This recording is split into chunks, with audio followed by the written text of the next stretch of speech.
Picture this. It's a Tuesday morning. You're on your way to work, and your car makes that sound.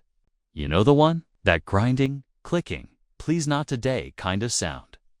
And in that moment, before you even pull over, your brain is already doing the math. How much is in checking? When does rent come out? Can I put this on a credit card and figure it out later?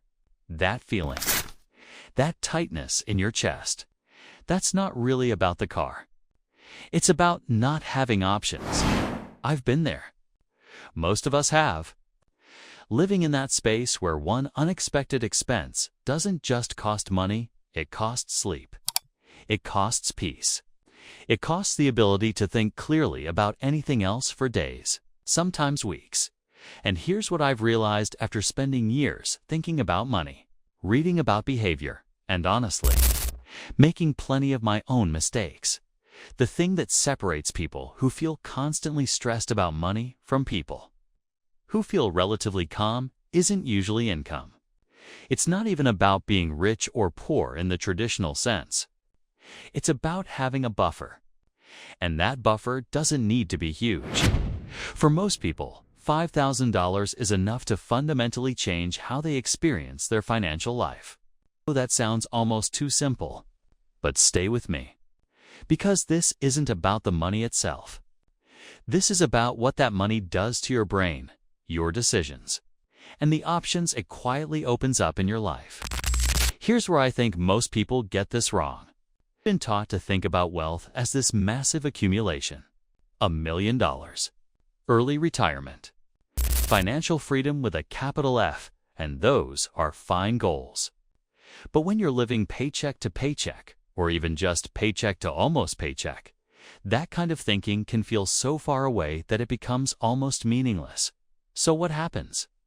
You either feel paralyzed because the goal seems impossible, or you give up entirely and figure you'll just deal with things as they come. But here's what nobody really talks about. The first $5,000 you save does more psychological and practical work than almost any other $5,000 you'll ever accumulate. Not because of compound interest, although that matters later, but because of what it does to your nervous system and your decision-making right now. Think about it this way. When you have zero buffer, every financial decision carries the weight of potential catastrophe. Shake that slightly lower-paying job that's better for your mental health. Should you push back on your landlord about that broken heater? Better not rock the boat. Should you leave that relationship where you're financially dependent on someone who doesn't treat you well? Where would you even go? When you have nothing saved, you're not really making choices. You're reacting. You're surviving. And that's not a personal failing. That's just what happens to humans when we're operating from a place of scarcity. Our brains literally work differently. There's a concept in psychology called the scarcity mindset. Researchers have studied this extensively, and what they found is kind of remarkable. When people are dealing with scarcity, not enough money, not enough time, not enough of whatever they need, their cognitive bandwidth actually shrinks. It's like running too many programs on an old computer. Everything slows down. This means that when you're financially stressed, you're literally less capable of making good decisions. Not because you're not smart, not because you don't know better, but because your brain is so consumed with the immediate problem that it can't properly evaluate long-term consequences. So you take out the payday loan because you need to fix the car to get to work. And then next month, you're in a deeper hole because of the interest. And the cycle continues. This isn't stupidity. This is a predictable neurological response to scarcity. Now here's where $5,000 becomes interesting. That amount is not arbitrary. For most people in most situations, $5,000 is enough to handle the majority of common emergencies. A car repair, an unexpected medical bill, a month of expenses if you lose your job suddenly. It's not everything, but it's enough. And when your brain really knows that you can absorb a hit without your whole life falling apart, something shifts. That low-grade anxiety you've been carrying around starts to quiet down. Not completely, maybe, but noticeably. Let me give you a real example of how this plays out. Imagine two people at the same job, making the same salary. Person A has nothing saved. Person B has $5,000 sitting in a boring savings account, earning almost nothing in interest. Starts treating people badly. Work environment becomes toxic. Person A feels trapped. They can't afford to quit, can't afford to take time to job search properly, can't afford to say anything because what if they get fired? So they stay. They absorb the stress. Their health suffers. Their relationships suffer. They're stuck. Person B feels the same frustration. But they have options. They can update their resume and actually interview without panic. They can negotiate. They can even take a calculated risk and leave before finding something new if it gets bad enough. They have 3 months of runway to figure things out. Same salary, same job. Completely different experience of that job. This is what I mean when I say $5,000 creates outsized impact. It's not about the number on a screen.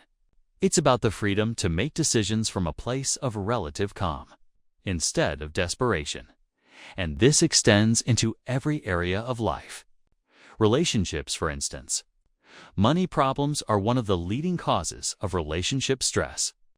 When you're arguing about bills, when every purchase becomes a negotiation, when you can't do anything fun because there's never any margin that wears on people. It erodes connection. A small buffer doesn't solve everything, but it gives you breathing room. It means you can go out to dinner occasionally without spiraling. It means an unexpected expense doesn't become a fight. It means you're not so depleted that you have nothing left for the people you care about. Or think about health. People without financial cushions delay medical care all the time. That weird pain. Probably nothing. That suspicious mole. Can't afford to get it checked. And sometimes it is nothing. But sometimes it's not. And the cost of waiting becomes far higher than the cost of prevention would have been. There's also something called opportunity cost that rarely gets discussed in personal terms. When you have no buffer, you can't take advantage of opportunities when they appear. A chance to take a class that could advance your career. A small investment in a side project. Buying something in bulk when it's on sale instead of paying more later. Wealthy people often get wealthier, not just because they have money, but because having money allows them to make better financial decisions. They can buy quality items that last longer. They can negotiate from strength. They can wait for the right opportunity instead of grabbing whatever's available. $5,000 is obviously not wealth, but it's the first step toward that kind of decision-making. It's the beginning of having options. Here's the mindset shift that changed everything for me, and I hope it lands for you too. For years, I thought of saving money as deprivation. Like I was taking something away from present me to give to some theoretical future version of myself. And honestly, present me usually won that argument. Because present me was tired and stressed and wanted some relief right now. But that's not what these $5,000 is for. This money isn't for future you. It's for right now you. It's for your nervous system today. It's for sleeping better tonight because you know that if something goes wrong tomorrow, you can handle it. When I finally understood that, saving stopped feeling like sacrifice. It started feeling like self-care. Because here's the truth. Money sitting in a savings account isn't doing nothing. It's buying you peace of mind. It's buying you decision quality. It's buying you the ability to think clearly about your life instead of constantly putting out fires. That's not delayed gratification. That's immediate benefit that happens to also pay dividends in the future. And once you have that first buffer, something interesting happens.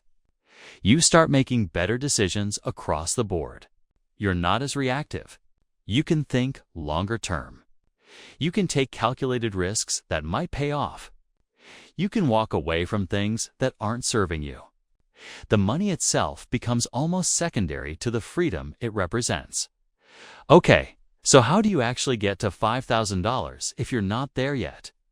First, and I know this sounds basic, but you have to make it automatic. Decide on an amount even if it's tiny.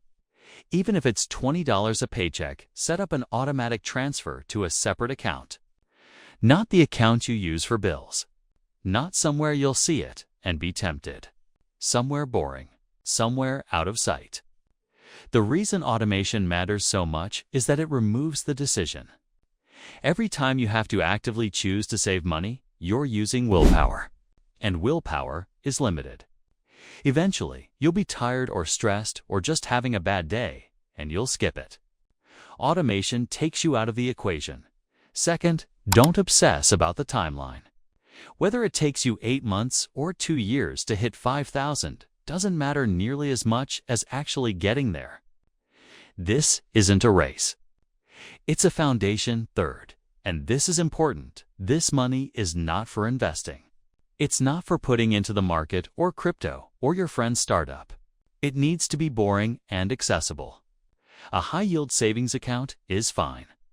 A regular savings account is fine.